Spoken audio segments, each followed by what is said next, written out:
থেকে বিনিয়োগকারী হবেন কিভাবে? চলুন এর প্রথম আর সবচেয়ে জরুরি ধাপটা জেনে নিই। শুরুটা হয় টাকাকে দেখার দৃষ্টিভঙ্গি বদলানোর মাধ্যমে। টাকা কি শুধু খরচের জন্য, নাকি টাকাকে দিয়েও কাজ করানো যায়? কিন্তু প্রশ্ন হলো, এই পরিবর্তনটা আসলে কিভাবে হয়? এর একটা খুব সহজ শুরু আছে। মজার ব্যাপার হলো, বিনিয়োগকারী হওয়ার রাস্তা কিন্তু শেয়ার বা জমি কিনে শুরু হয় না।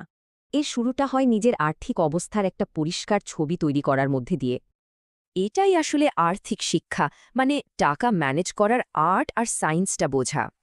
প্রথম কাজ হলো নিজের একটা ফাইন্যান্সিয়াল ম্যাপ বানানো, আর এর আছে দুটো মূল অংশ। এই দুটো ধাপ হলো কোথায় যেতে চান সেটা ঠিক করা, আর এখন কোথায় আছেন তা জানা। প্রথমেই আসি লক্ষ্যের কথায়। একটা লক্ষ্য ঠিক করা আপনার প্ল্যানকে আসল উদ্দেশ্য দেয়। এই লক্ষ্যগুলোকে সময় দিয়ে ভাগ করতে হবে, আর সাথে থাকবে খরচের হিসেব